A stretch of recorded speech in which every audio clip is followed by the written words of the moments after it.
everybody. Welcome to the Muscle Intelligence Podcast. I'm your host, Ben Bukolski. As always, we frame this podcast around living your greatest life in a body that you absolutely love. Who doesn't want to love their body? Who doesn't want to be happy and have a big smile on their face all the time, right? What is a great life to you? Have you ever sat down and defined it? I think that's an important starting point. Is it to be healthy? Is it to be happy? Is it to be strong? Is it to have great sex? Is it to have a great relationship with your family? What is it? Is it to be wealthy? Is it to be recognized and be significant? You have to define all those things before you can start to create them. So I suggest you sit down and do that. I've had an amazing opportunity lately to talk to some really incredible guests, travel the world, meeting amazing people. And today's guest is no exception.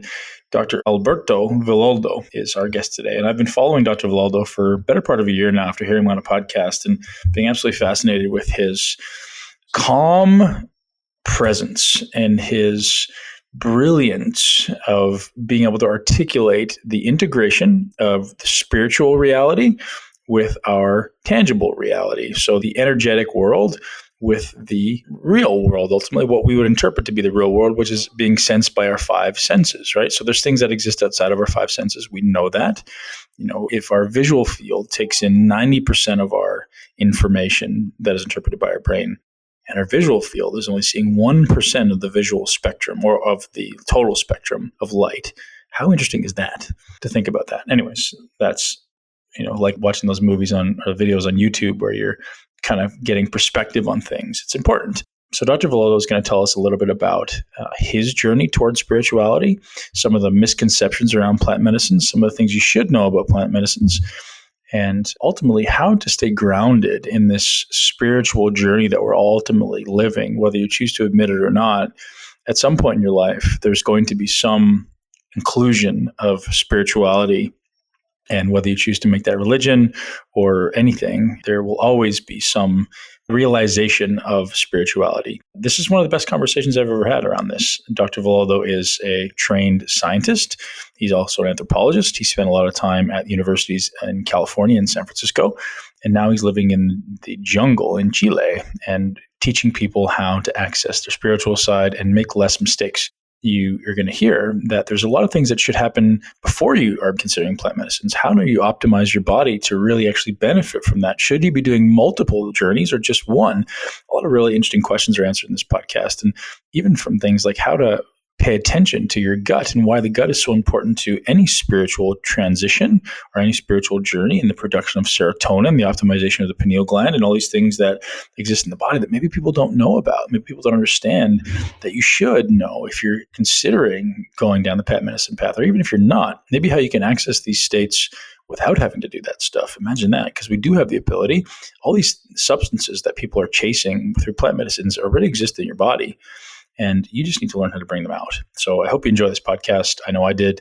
Dr. Villoldo is an absolutely brilliant man with such a beautiful energy. It was awesome to talk to him. Loved it. I hope you guys love it too. Share it with at least one person that you know will love it as well. This podcast is brought to you by Four Sigmatic. If you guys are into this spiritual space and optimizing your mind, optimizing your life, get over to foursigmatic.com right now and pick up some mushrooms. My favorites, as you guys know, I'm going to brag on these things every day. If you're not already taking lion's mane, do so. I hope Four Sigmatic one day sells out of lion's mane because of all of the talking I do about it. They've also got some really new, interesting superfood products that I've been experimenting with a little bit. So they've got a superfood protein that I really like. Tastes awesome. They've got some superfood masks and things that you can put on your face and you can eat, which is super interesting. Ashley and I were talking about that on a podcast recently on one of our Q&As. I was ironically sitting on my desk and she was saying how she was just putting it on her face, but it also eats it in her oatmeal. What a good combination. But at least it shows the quality of the stuff that's going on in your body and things that are natural to heal your body from the outside and the inside. Without further rambling from me, head over to foursigmatic.com and check out all of their mushroom products. Pick up what you can, 15% discount off this order and all of your orders if you use the code MUSCLE. I hope you guys enjoy the show with Dr. Alberto Villoldo.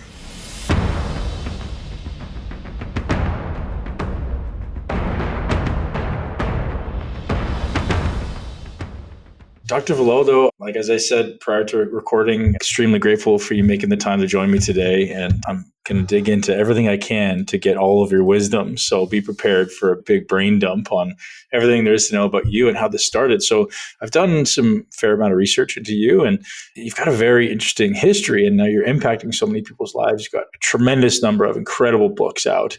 And I'm just curious because I think a lot of people right now in society are going down this path of spiritual realization, maybe some conscious awakening happening around the planet. Yep. But you did that, maybe 40 years ago, it seems? Yeah, it feels like yesterday, but yeah, it was about 40 years ago.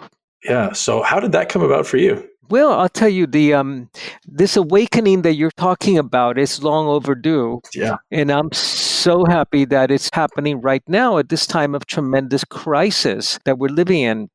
We really have to set this in a biological context, Ben, because during times of crisis, particularly the climate crisis we're living, these are times when our species is threatened with extinction.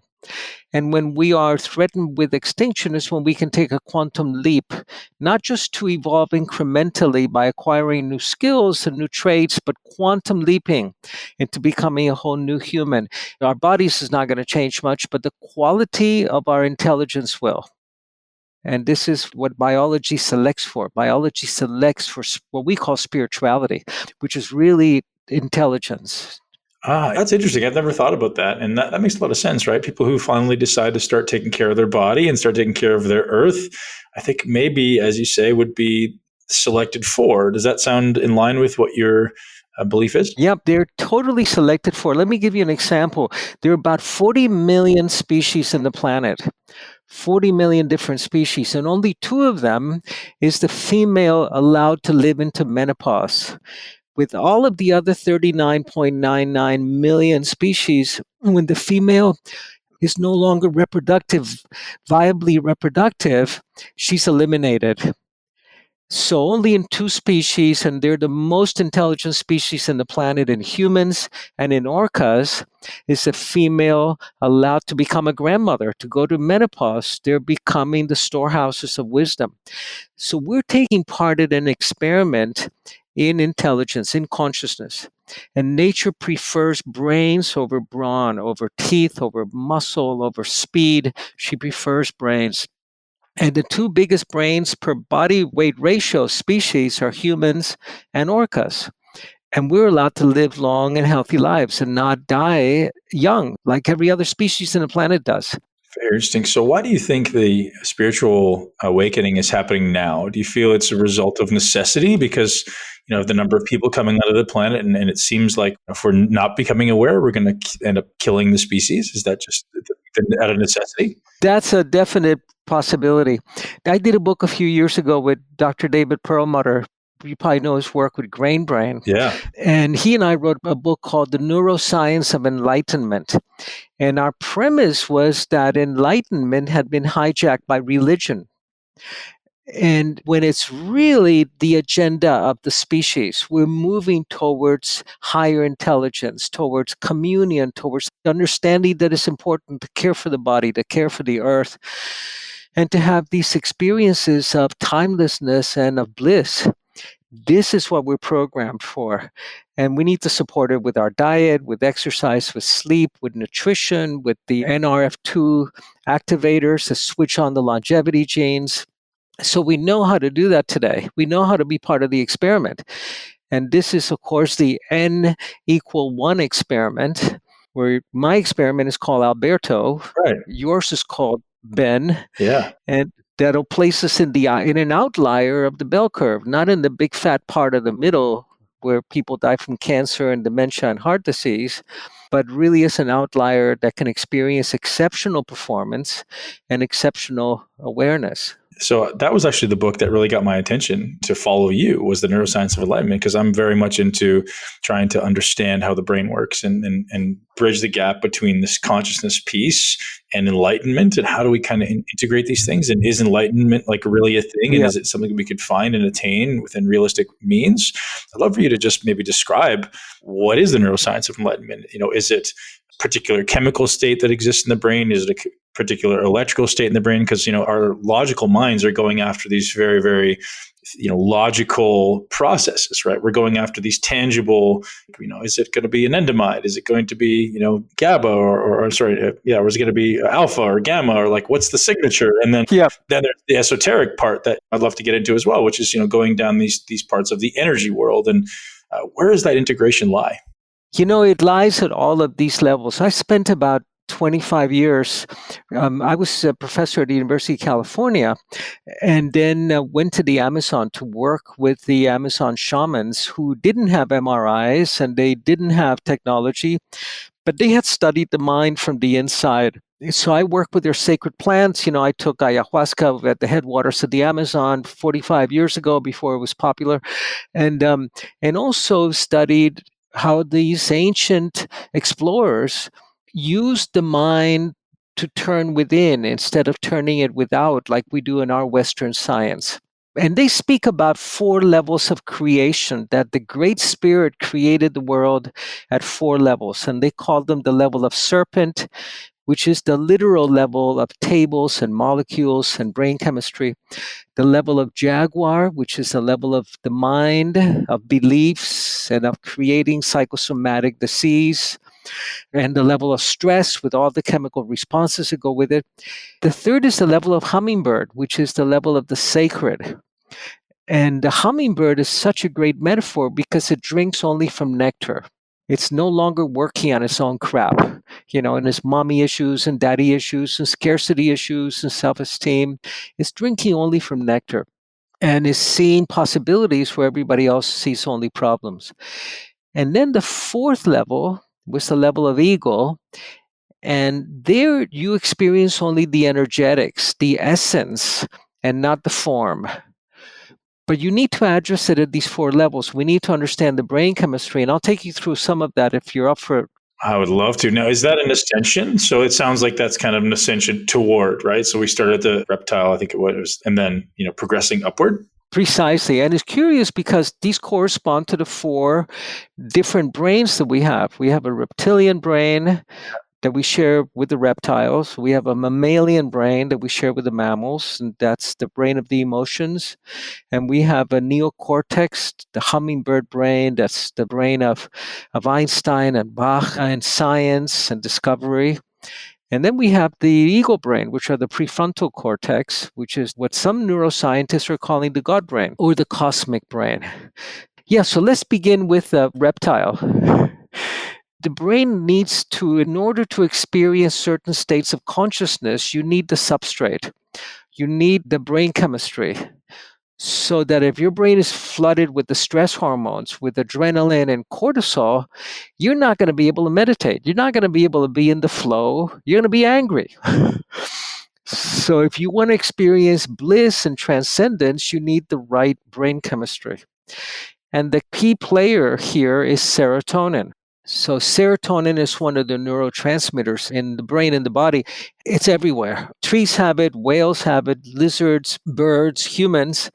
Most of our serotonin is produced in the gut. So if your gut flora is been wrecked by antibiotic use, you're not going to be producing serotonin.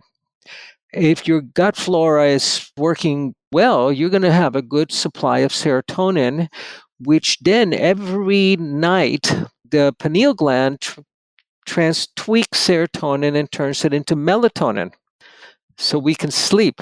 And if you have switched off your fight or flight response, if you're not producing a bunch of the fight or flight chemicals, if you're not ready to kill and you're not running around angry, if your brain is not a cortisol martini, or an adrenaline, floating in adrenaline, if you quiet the fight or flight system, then the pineal gland, which is the master gland, will begin to methylate. It'll begin to methylate serotonin into melatonin. And if you remember from high school, the formula for serotonin is 5-HT. 5-hydroxy, which is water, tryptamine. Serotonin is a tryptamine. And if you can get it to the pineal gland and enough of it, it'll begin to methylate it. And when you add a couple of methyl bonds to tryptamine, you end up with dimethyltryptamine, which is ayahuasca. You end up with the most potent psychedelic known to man. Yep. And we produce this naturally when we dream. Have you noticed how your dreams can be the weirdest dreams in the planet? But during the dream, they feel perfectly normal, perfectly natural. You're under the influence, your brain is getting high. It's produced when you're making love, it's produced when you're having a really great workout, it's produced when you're dying to help you get across from this world to the next.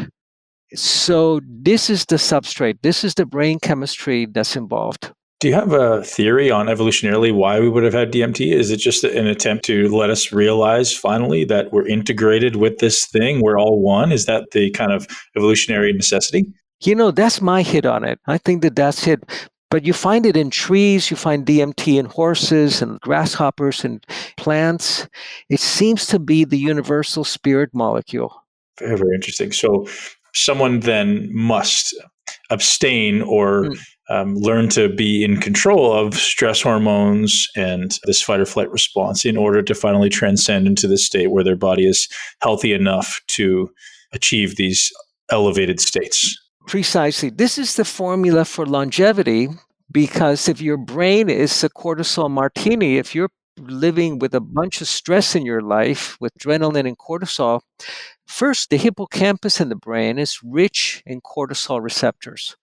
And the hippocampus is where you have a new experience, where you wake up with the person you've been married to for 25 years and you go, wow, who is this person in my bed today? What a wonderful opportunity to discover who they are. But if your hippocampus is damaged, you're going to wake up and say, who the hell is this person in my bed and how did they get here? You're not going to have a new experience of love, of life. Right. So the first thing is to attenuate the fight or flight. It's an ancient response that really served us when we were running away from leopards and tigers. But today, it's killing us. It's creating psychosomatic disease, stress-related disorders. So a lot of the books that you've written are around this concept of shamanism. I'd love to get into that a little bit, but do you think, speaking of DMT, do you think the actual administration of DMT is maybe a spiritual path or a quicker path to understanding the spiritual existence? Everyone's living with so much stress in their society. Is accessing this DMT, ritual potentially an opportunity for people to start to understand how to stress less? I think so, Ben. I know today of more ayahuasca ceremonies happening in Miami and in New York than I do in the Amazon. Yeah. It's everywhere. Now, the problem is that if your hippocampus is damaged, you're not going to bring the benefits back. You're going to have seen God, it's going to be incredible, but then your hardware is not going to be able to support the new software. So before we, I know that many of our listeners are, we're all experimenters. We're explorers. This is part of what nature calls us to do, to repair the hippocampus first. And the things that repair the hippocampus, one of those things is DHA, the omega-3 fatty acids. In 6 weeks, clinical dose of omega-3 of DHA, which is 2 to 3 grams or up to 4 grams a day, or a piece of wild-caught salmon every day, will upgrade the brain, will repair the hippocampus, will release the stem cells that are banked away in every organ in the body, but especially in the brain, so that when you do a ceremony like an ayahuasca ceremony, you can bring back the gifts and not just schedule one for the next following Sunday. That's beautiful, because that's a big thing, right? And speaking of people doing it in New York and Miami, you're absolutely right. And there's a lot of people doing it and they're not experiencing the benefits, right? They're not experiencing the cleansing. They're not experiencing the awakening. And then they try to reintegrate into their life and it's all just lost. It's an attempt to escape rather than discover. And I think it's a huge problem. It becomes an escapist. Pleasant, very beautiful, and people have tremendous insights, but they can't translate them. I remember the first time I did the plant medicine in the headwaters of the Amazon. I had to fast, do detox herbs and fast for 2 weeks. And I would ask the shamans, why do I have to take this bark that tastes like crap? It's horrible. And they would say, this is to take the civilization out of you so you can reconnect to nature. And I'll tell you a quick story. I was working with this medicine woman, very powerful woman, and her husband. And we were walking through the Amazon one time, and we came to a clearing, and they said to me, Alberto, walk across the clearing and see what happens. And I walked across the clearing, and the Amazon is full of song, the macaws and the monkeys and the parrots. And the first step I took, I could hear the music of the Amazon. The second, the third, everything stopped. And they came up to me and they said, see, they know that you don't belong here. They know that you've been kicked out of the Garden of Eden and you don't belong in the Amazon. You don't belong in nature. And I go, sure, I might be a white boy from California, but you're not going to tell me that. They were two Shipibo Indians. We were in Shipibo territory. Nearby, they were cooking a boa on a spit for their afternoon meal. And I go up to them. I was convinced that the animals had smelled my deodorant, my toothpaste, my mosquito repellent. And I asked them if I could have some of the boa fat. And they said, sure. They were collecting it in a Coca-Cola can. And I stripped down to my shorts and I start smearing my body in boa grease. And they're looking at me a little strangely. And I go, it's okay. I'm an anthropologist. Because I was convinced I was going to go back into the rainforest and the animals were going to smell another boa slithering back into the forest. Well, I go back to the edge of the woods. I take the first step. I'm buck naked except for my shorts, lathered in boa grease. The second step is full of song. The third step, and everything stops again, except for about 600 flies that I had around me. And it wasn't until a decade later that I was able to walk in the rainforest and have it continue singing around me, have it recognize me as somebody who had returned to nature, had returned to the mother, who did not live in fight or flight, in constant conflict and battle with myself, who was not a predator any longer. How did that look for you? Like that process from being in civilization to becoming now reconnected, because that, I think that's what everyone, or not everyone, but many people seem to crave. There's a process there. And that, I think, is where all of the beauty lies in maybe allowing us to discover what that looks like. Yeah, this is what motivated me to write my book, especially The Neuroscience of Enlightenment, Power Up Your Brain with David Perlmutter. But my most recent book, Grow a New Body. We're programmed to regenerate, but it's the stress response. It's the adrenaline, the cortisol that keeps us angry at ourselves and at the world. I had to heal the anger that I had towards myself, towards God, towards my family, towards women. And once I did that, then the Amazon welcomed me. I was able to go back to Eden, back into the garden. So we need to go through the healing process. Mm-hmm. And we need to do it through our diet. Diet is so important. Nutrition. We need to sleep well. We need to forgive, come up with a practice, like a forgiveness practice. And then we need to become explorers. I've heard the term forgiveness used, or the necessity of forgiveness, and I've also heard the necessity of acceptance. So forgiveness assumes someone in that situation was wrong. There's an assumption of I've been wronged. It creates this victim mentality versus acceptance, being like, hey, I just accept this as part of my journey.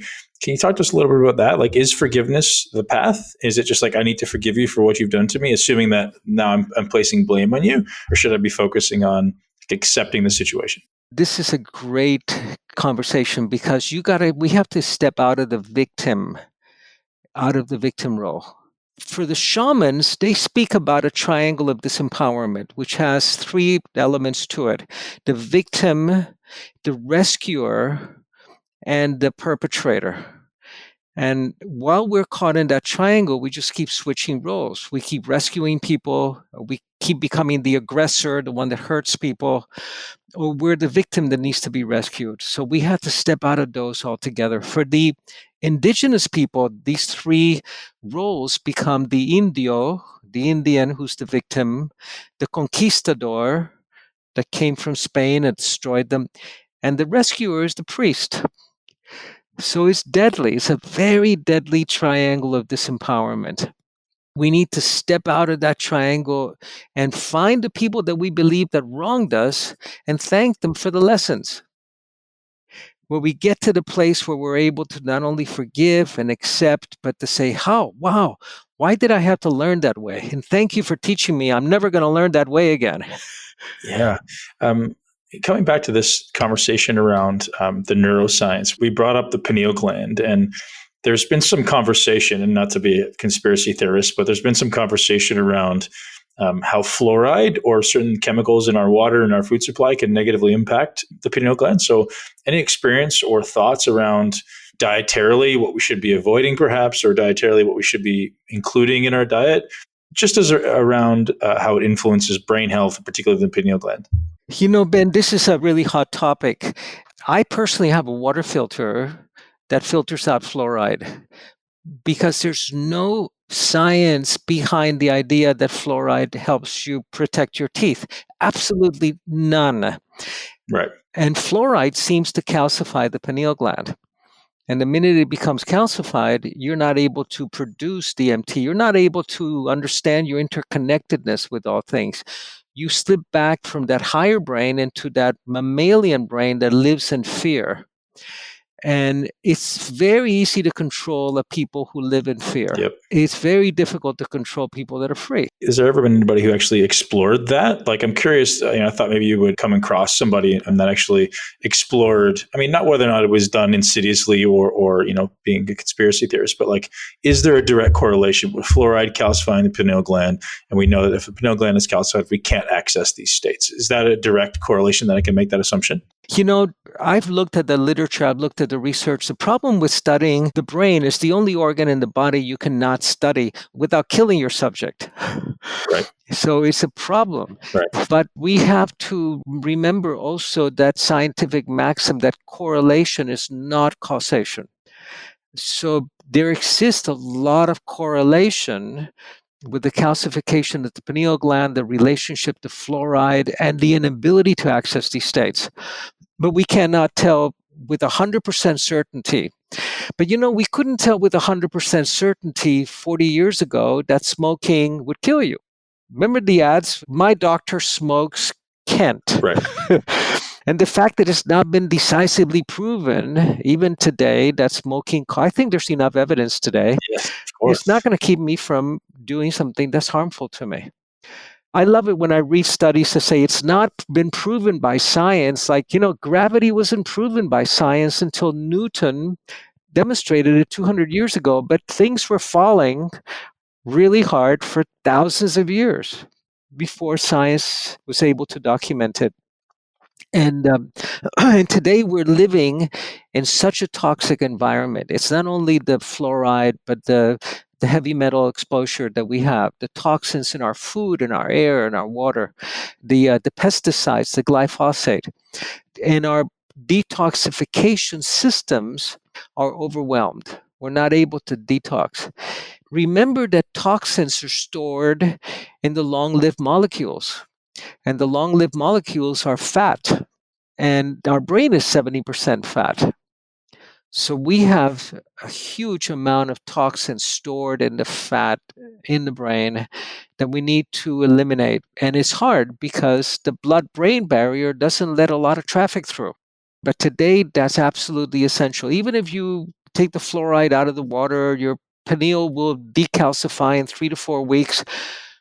We're still needing to get the heavy metals, the mercury. Mercury is a neurotoxin.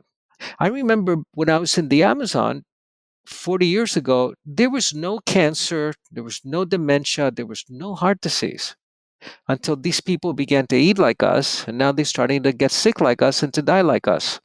Yeah, fascinating. Many of your books go down this path of, the shaman, the healer, the sage being one of them. And you also speak about this brilliant term that I pulled out of one of your talks is healing at the source.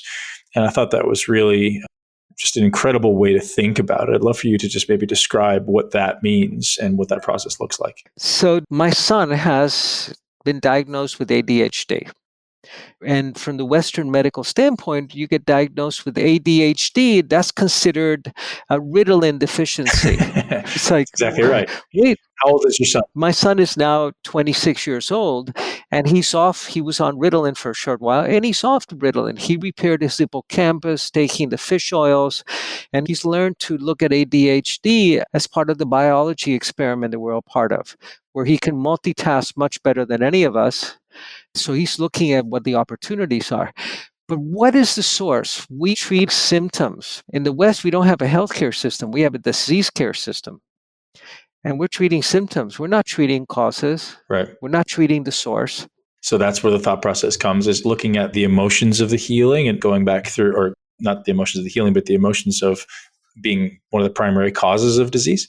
Psychosomatic, the stress level, the brain chemistry is one of the primary drivers.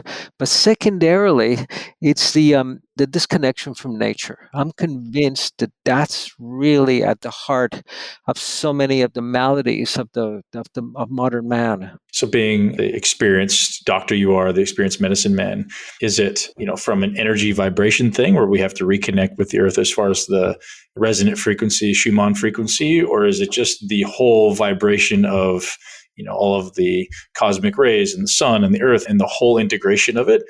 What are your beliefs as far as how someone living in an average world would need to reintegrate? What should we be paying attention to? Well, the first thing is what you put in your mouth. So what you eat, natural, organic, seasonal. You've got to not take life personally.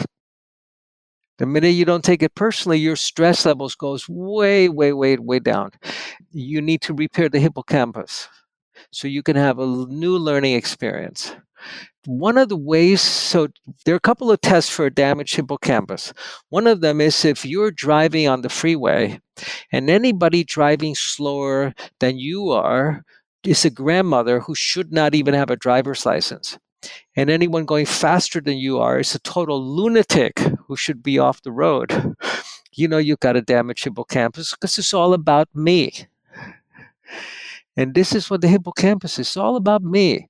When you heal the hippocampus, remember 6 weeks DHA, high dose, or fresh wild caught salmon every day in your plate, 8 ounces, 6 ounces. When you do that, it's all about we. What can we create together? You're not my enemy. You're not my adversary. You're my collaborator.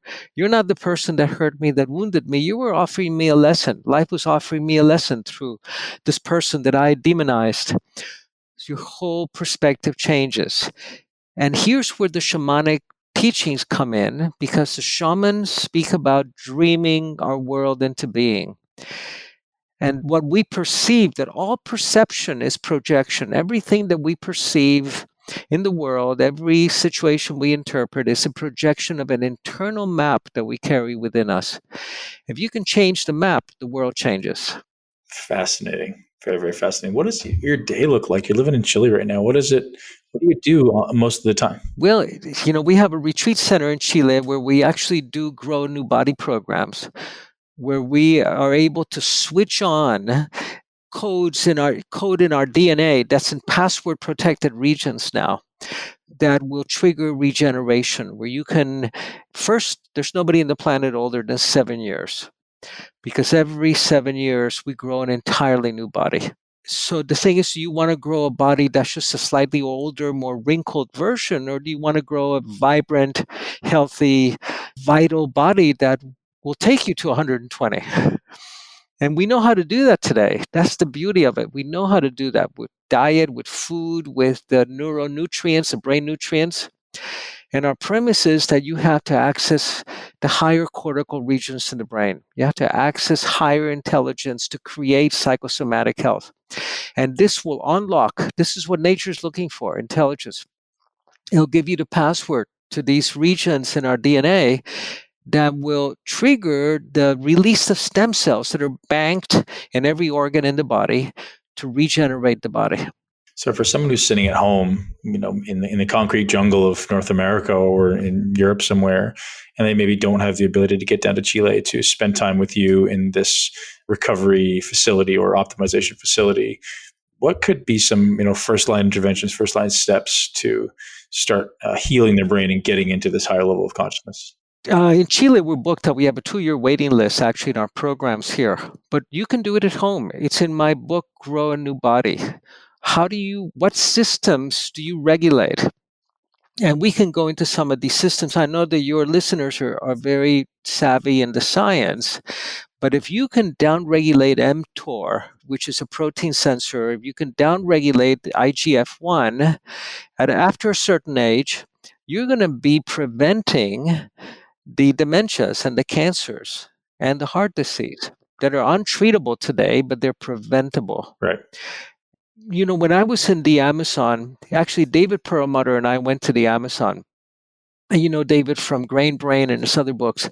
And we were working in our book on the neuroscience, and we looked at the sacred plants of the shamans, and we looked at them in different cultures around the world. And we found that the sacred plants were not the psychedelic ones. Those were the teacher plants, the master plants. The sacred plants were actually the ones that switched on the sirtuins, the longevity genes. They switched on the production of mitochondria. They downregulated cell death. They protected mitochondria. And they turned on the longevity genes. So how do they know that these plants turn on that NRF2 detox pathway that switches on the longevity genes? And you ask them, and they said simple, the plants told us. And you go, what? Yeah, the plant. You don't talk to the plants, they asked me. I said, well, sometimes when they're dying, but they commune with the plants. And so this is the key, and you can do this at home. We know what the NRF2 upregulators are. We know what will bring down mTOR, which is the target of rapamycin, which is a really fascinating story, the story of rapamycin. And I don't know if you want to get into that briefly. Sure, yeah, absolutely. Okay, so rapamycin was actually an antibiotic discovered in Easter Island, which is Rapa Nui. That's what it's called, rapamycin. And they found that it was an immune system inhibitor, extraordinary. Clinicians began to use it for organ transplants because you need to inhibit the immune system so the body doesn't reject the organ. Well, when you do that, opportunistic cancer cells just blow right up. They say, hey, the immune system is down, let's have a party, let's reproduce, and you get cancers, and you're pretty dangerous. But they found that people that were given rapamycin did not get cancer, despite being on an immune suppressant. They did not get dementia. They didn't get heart disease. So about 20 years ago, researchers began to look at what was the target of rapamycin, and which is they call TOR, target of rapamycin, and for mammals is called mTOR, mammalian target of rapamycin. They still haven't found it, but they discovered that it's an ancient protein sensor that developed around 2,000 million years ago, and that regulates aging. It's one of the regulators of aging. So would you recommend rapamycin supplementation for somebody then? Would that be something that's going to block that pathway? There's people researching that, and there are actually people doing that, but it's a little bit dangerous because you've got to be very fit, makes you prone to heart disease, heart attacks if you're not very fit, and it is an immune suppressant. So it's not commonly used or available. But we know how to downregulate mTOR. We know that certain animal proteins, that you got to cycle your animal proteins. Instead of eating them every day and 3 meals a day, you've got to cycle them. If you're going to protein supplement, try the vegetable proteins, but cycle the animal ones. And then the second system that you want to downregulate is called IGF-1, which is a sugar sensor. And this developed around 500 million years ago because there were no carbohydrates in the planet until 500 million years ago, more or less. See, what happens originally in the planet, we had bacterial life, protein-based life forms. And they were feeding on the chemicals in the primordial soup. And their mechanism of getting energy was called chemosynthesis because they were feeding on chemicals. And then there was a big food crisis happening, and they began to eat each other. And a quantum leap occurred at this point. And the quantum leap was the appearance of the new smartest bacteria in the world that could do photosynthesis, not chemosynthesis.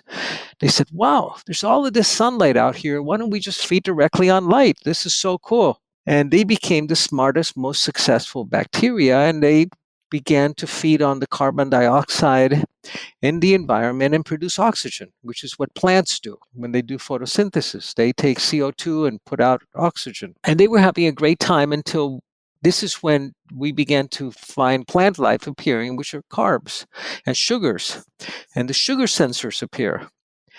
And what happened then is that the level of oxygen in the atmosphere began to get so high and so concentrated, and oxygen is very, very toxic. If you scuba dive, you know that after a certain depth, you've got to go on nitrox because oxygen is so toxic. That they caused what archaeologists called the Great Oxygenation Event or Great Oxygenation Crisis, where 99% of all life forms died.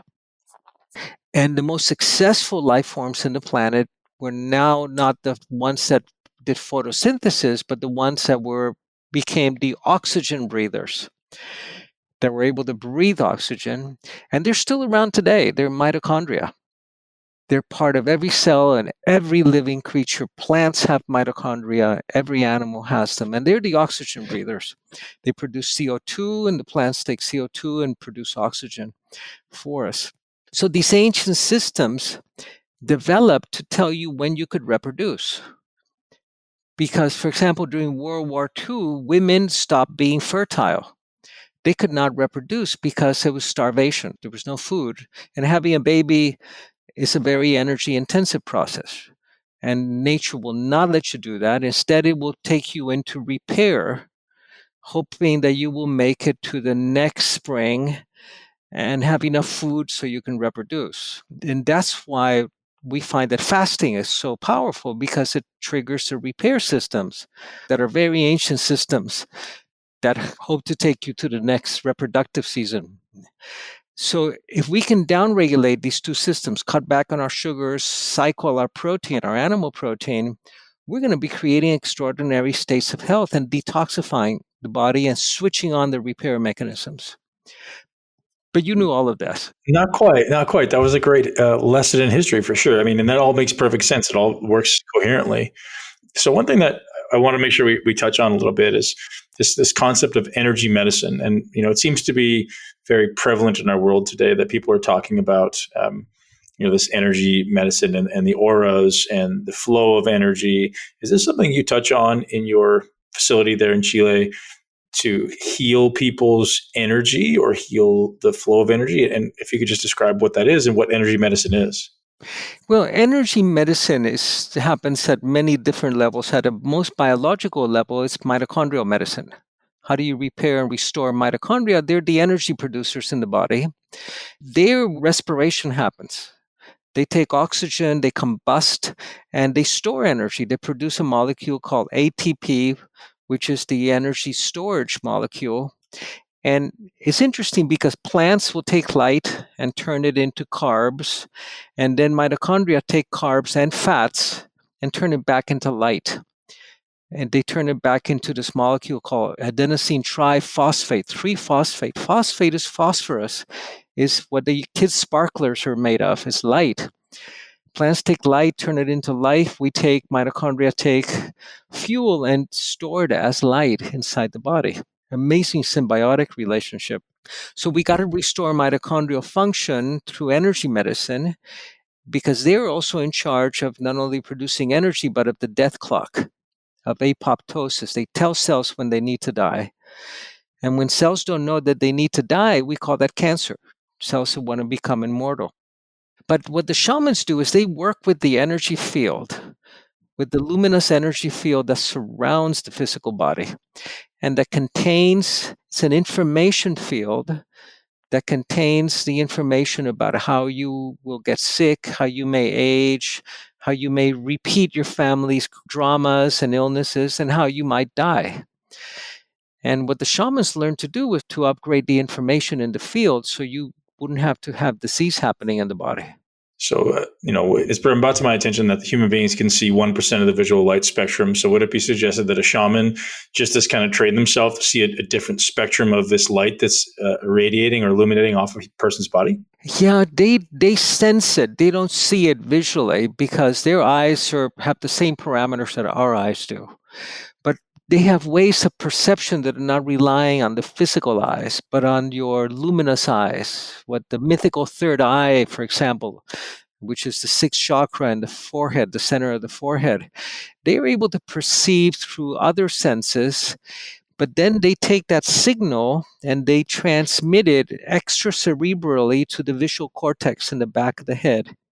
And there, the visual cortex is the screening room, generates an image, and they believe that they're seeing it. But you know that that's not the case with the eyes because they'll see with the eyes closed as well. You can cover their eyes in a bandana and they'll still tell you what they see in the field. And not only they'll tell you how pretty the colors are, but they'll tell you all of the information, all of your history is recorded there. They can tell you who your grandmother slept with. If that's interesting to you. Very, very fascinating. I'm assuming that throughout your journeys, there's been quite a bit of medicine, plant medicine incorporated into your path to this shamanistic reality that you live. Are you able to share any of your thoughts or whatever you feel, compelled to share with the audience around experiences within the plant medicine world? My background is as an anthropologist, but I was working in a brain laboratory actually at San Francisco State University. And I've always been fascinated with the brain chemistry and why these plant medicines, why do they work? Why do we have receptors in our brain for these molecules? Why? Why is there a receptor for psilocybin in the brain or for ayahuasca or for LSD? Because they only work if there are receptor sites there. So, in some way, I'm convinced that our evolution is closely related to the access of these higher states of consciousness where the nature of reality becomes perfectly clear and transparent, facilitated by these medicine plants and by a skilled shaman. You need the combination of the two. If you have the powerful medicine plant, but you don't have a skilled shaman, you're going to have a trip. Maybe a nice trip, maybe a sexy trip, maybe a terrible trip. But if you're in the hands of a master, they will help you to become free of all of those things and ideas and limiting beliefs about who you are and about what you came here to do in this planet. And then, if you're lucky, you'll get a glimpse of what your mission is, how you can make a difference in the world, what you came to learn, and how you came to love, and how you came to be part of a revolution in consciousness at the time when the earth is possibly going through an extinction, the extinction of humanity, possibly. So, for someone who's never experienced this stuff before, how do you advise going about it? Is it how do we vet a shaman? How do we understand who's an expert and who's a charlatan? Because to be honest, in my journeys, I've run into some shaman who are absolutely charlatan, right? Or they're quote unquote shaman, and my belief around their ability to see and help and heal is skeptical at best. So I'm very curious how someone who's unfamiliar with this stuff can start to dive into this world, short of reading your books, obviously, which is the first step. You have to be careful who you trust your brain to, particularly in an altered state. This is absolutely, absolutely critical. So if you're going to work with a master, test them, ask them, how did you train? Where did you learn? Who were your teachers? What do you know? What's your agenda? Tell me, and talk to people that have taken medicine with that person. Now, what I would recommend and what the shamans have done for millennia is to what we're calling microdosing. So microdosing is actually taking a tenth of a regular dose of a plant medicine and having a mild experience. And then creating a safe and sacred space, a quiet space for yourself to reflect. If you want to go and hang out at the discotheque, that's a different experience. That's a rave, that's a party. Sure. But if you want to explore, become an explorer of the inner world, you have to find a still place and a quiet place in nature, ideally, and a vision quest. And you have to prepare for it nutritionally also. So you ideally want to fast for 2 or 3 days so you're in ketosis. Because remember, the lower brain that lives in fear, the mammalian brain, operates on sugars. That's his favorite food source. The higher brain loves beta hydroxybutyrate, loves the ketones, the fats. And if you do a 3 day preparatory fast, then you're already having the fuel available to get your higher brain into gear. And then the plant medicine can really open up extraordinary things for you. Now, if you've just had a Krispy Kreme donut before you go into a sacred ceremony with ayahuasca, you're going to be stuck in your lower brain, in the sugar brain. That's very fascinating. Anything else you'd recommend? I know you spoke about this 2-week preparatory phase that you went to in the beginning, and anything else you'd recommend short of the 3-day fast? Is it abstinence from certain things, certain substances perhaps to avoid versus take? Yeah, I think that if you're preparing to have an experience of communion, that it's important to prepare for it. So you avoid the sugars. Sugars are absolutely deadly.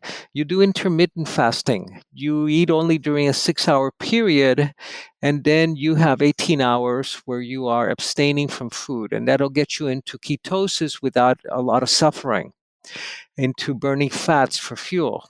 And then you want to find a quiet space that you can work at.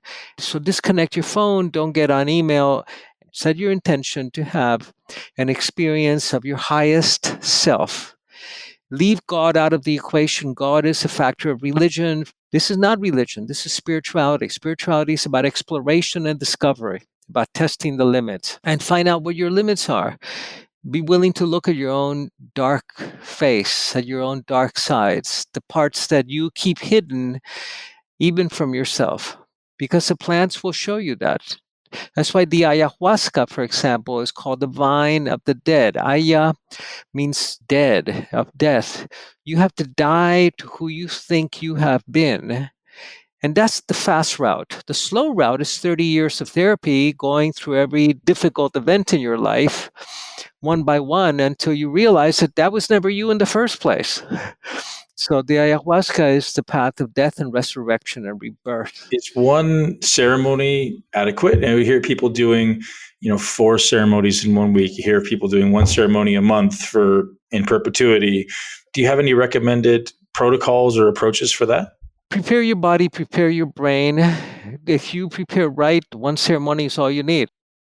It's like, I just updated my computer to the newest operating system. Right? Once I've got it downloaded and installed, I don't need to go back and reinstall Snow Leopard. Is that the new one?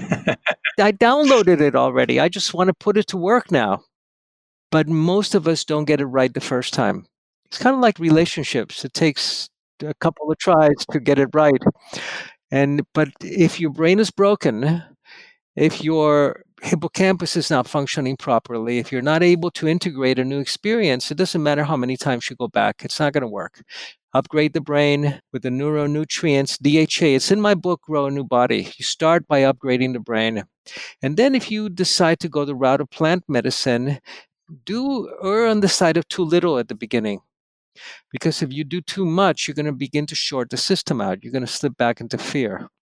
And you want to step into love and into the sense of communion with all of creation, and then bring that back and integrate it into your life. What type of diet do you follow now in your quest to obviously live in this elevated state over long periods of time? Is it predominantly vegetarian based, or is it going to be some meat from time to time, as you say? What's your focus?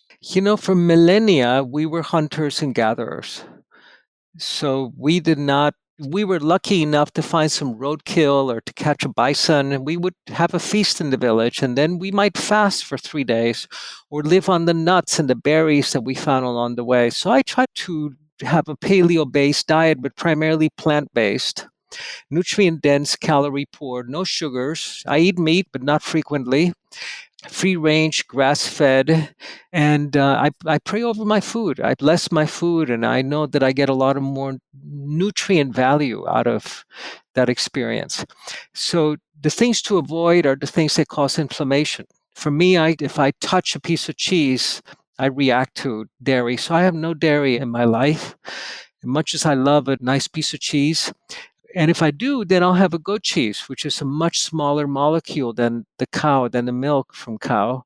Remember that milk is full of growth factors. That's why they give it to babies.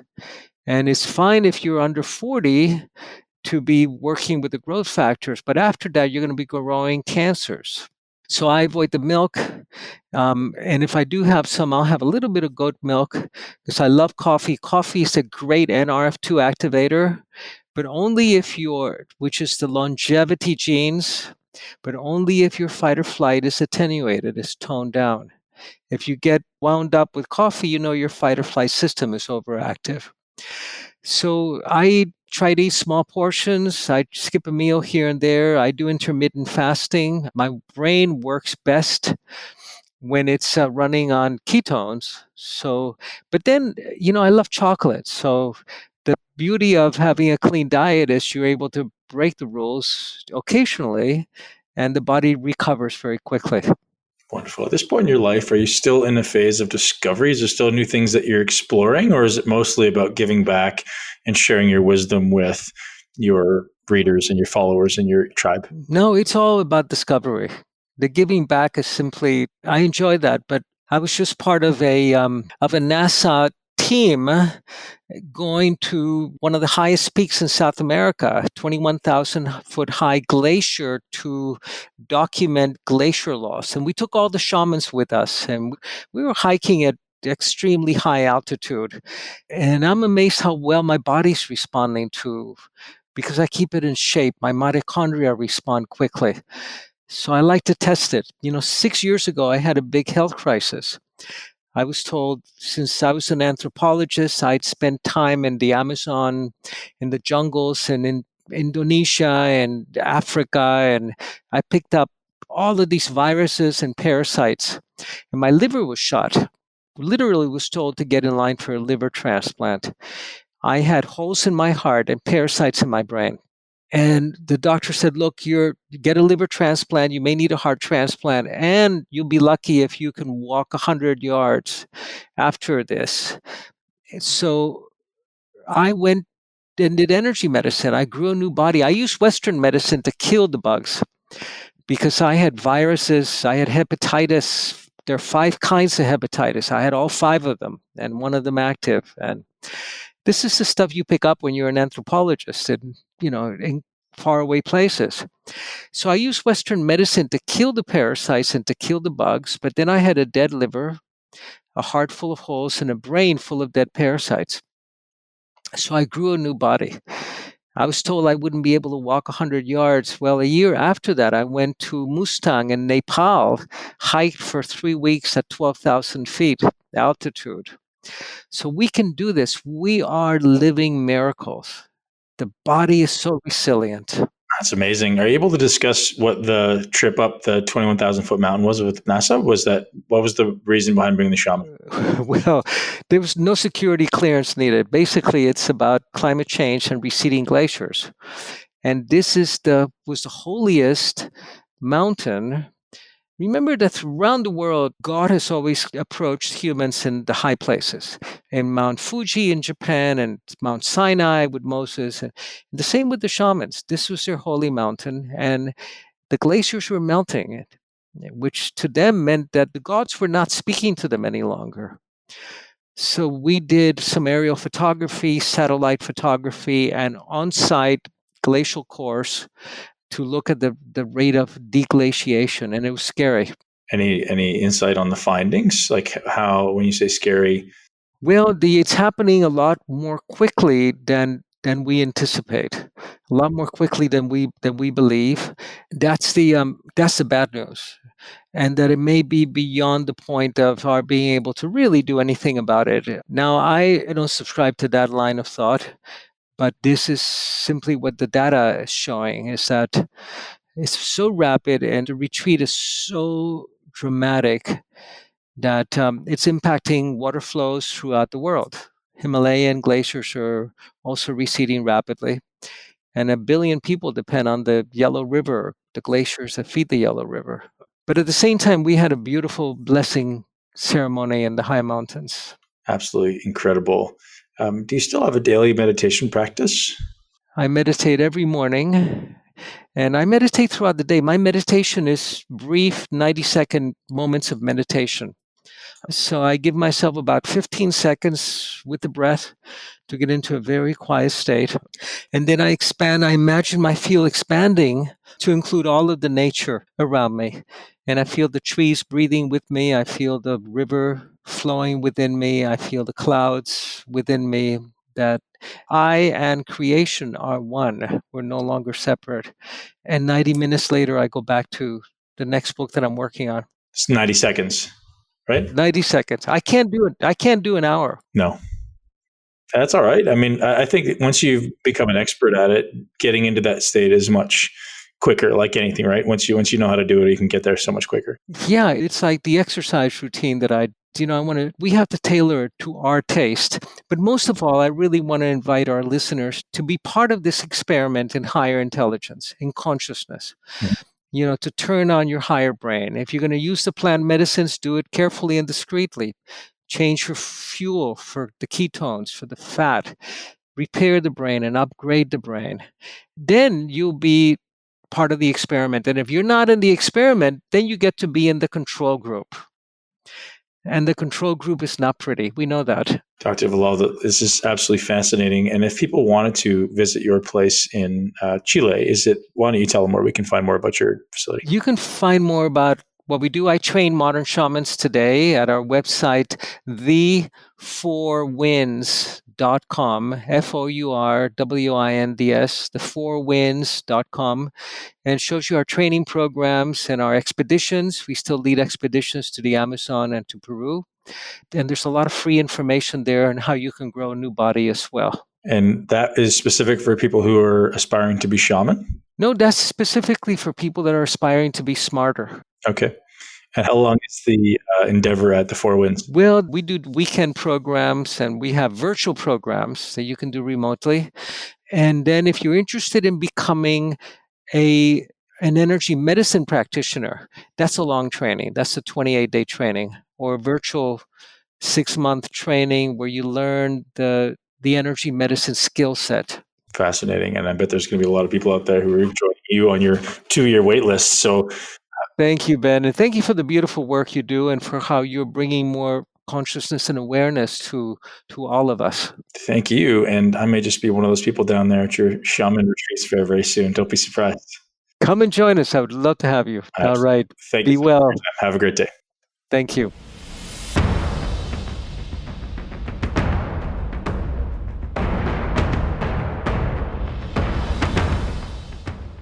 All right, ladies and gents, that's a wrap. Thank you very much for tuning into the Muscle Intelligence Podcast.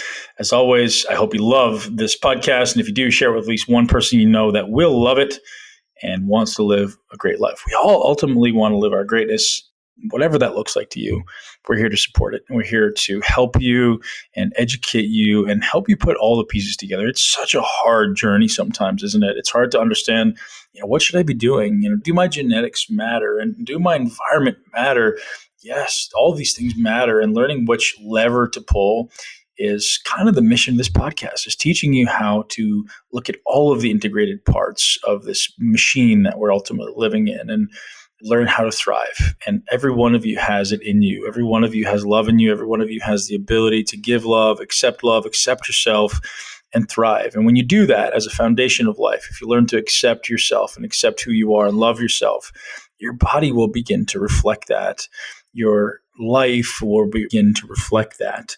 So again, I hope you guys are living with a huge smile on your face when you wake up every morning and saying thank you for everything around you. And regardless of how hard the season is for you right now, realize it's just that. It's a season. Springtime will soon be here. And for those of you thriving in the spring and the summer, keep on going. Ride it as long as you can. And again, welcome the obstacles, right? Take on the obstacles, knowing they're your only opportunity for progress and growth. I hope you guys are crushing it. Have a great day, guys. Share it with at least one person you know that will love it. Muscle Intelligence Podcast out. Thank you so much for tuning into Muscle Intelligence. If you enjoyed today's episode, please be sure to share it with at least one person you know. Make sure you're subscribed so you never miss an episode. This podcast is for information purposes only. The statements and views on this podcast are not medical advice. This podcast, including Ben Pikulski and the producers, disclaim responsibility for any possible adverse effects from the use of information contained herein. Opinions of guests are their own, and this podcast does not endorse or accept responsibility for statements made by guests. This podcast does not make any representations or warranties about guest qualifications or credibility. This podcast may contain paid endorsements or advertisements for products or services. Individuals on this podcast may have a direct or indirect financial interest in products or services referred to herein. If you think you have a medical problem, consult a licensed physician.